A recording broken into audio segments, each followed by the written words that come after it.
Mlima wote wa Sinai ulifunikwa na wingu zito, moshi ulipanda juu kama moshi wa tanuru, na mlima wote ukatetemeka sana. Katikati ya moto ule, sauti ya Mungu ilimuita Musa kupanda juu. Baada ya siku 40 na usiku 40, Musa alipewa maagizo ambayo yangebadilisha historia ya Waisraeli milele.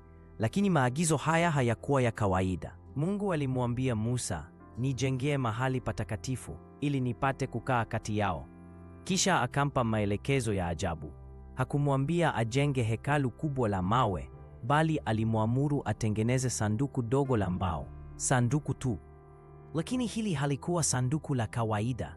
Mungu alimwelekeza Musa atumie mti maalum, mti wa mshita, na hapo ndipo mambo yalianza kuwa ya kipekee.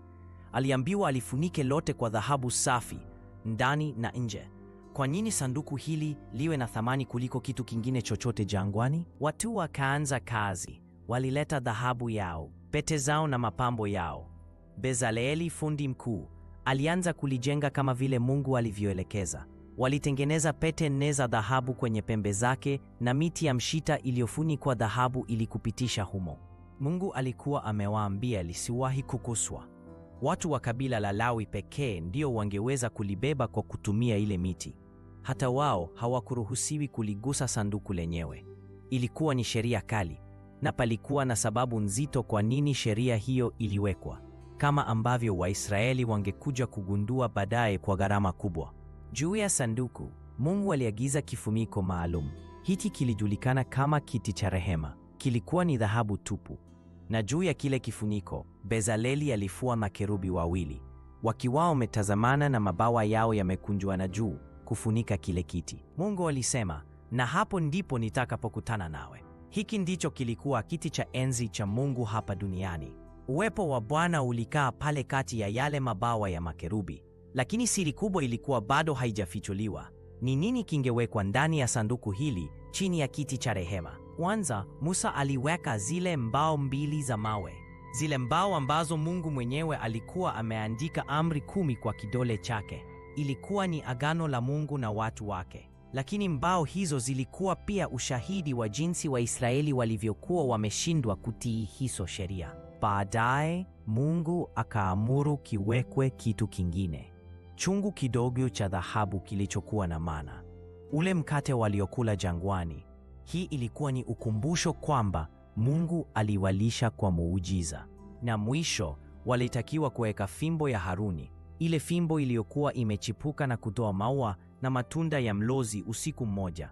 Ilikuwa ni ishara ya ukuhani uliochaguliwa na Mungu, lakini watu bado hawakuelewa maana ya vitu hivi vitatu kwa pamoja. Sanduku la agano likawa kitovu cha Israeli. Walipopiga kambi, lilikaa katikati, ndani ya hema takatifu. Waliposafiri, liliongoza njia. Lakini uwepo wa Mungu ulikuwa ni moto ulao. Siku moja, Wafilisti waliliteka sanduku vitani. Walidhani wameshinda. Walilipeleka na kuliweka ndani ya hekalu la mungu wao, Dagoni. Kosa kubwa. Usiku ule, mambo ya ajabu yalianza kutokea.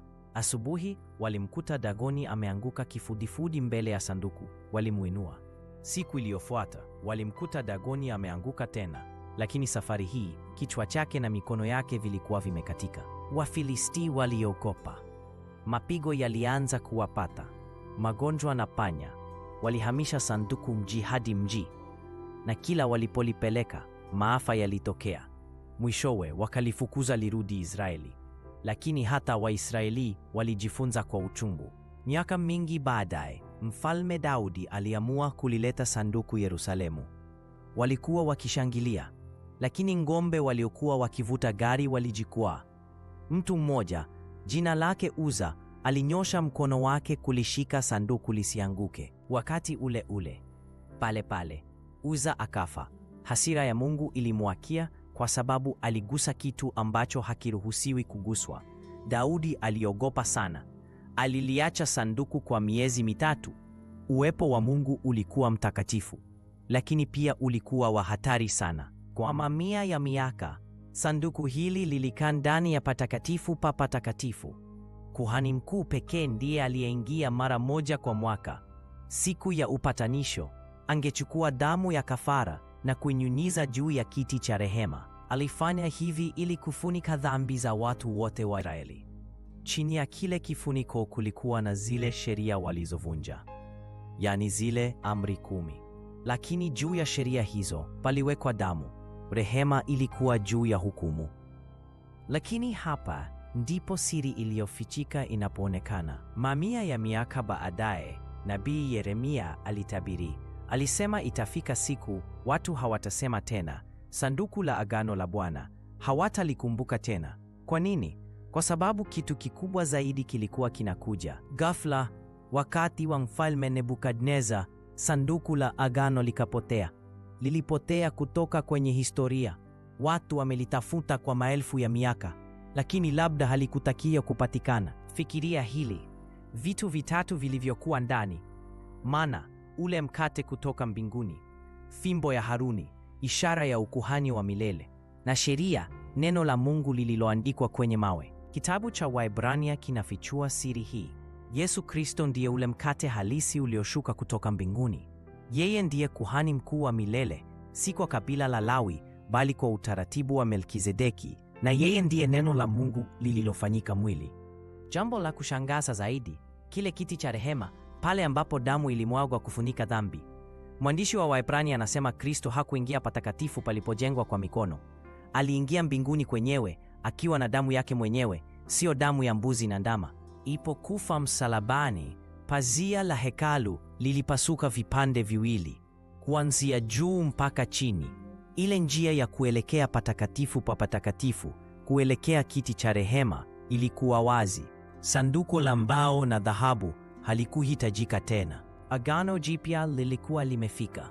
Uwepo wa Mungu haukai tena ndani ya sanduku lililojengwa kwa mikono. Sasa unakaa ndani ya mioyo ya wale wanaomwamini. Na hiyo ndiyo ilikuwa siri iliyofichwa tangu mwanzo.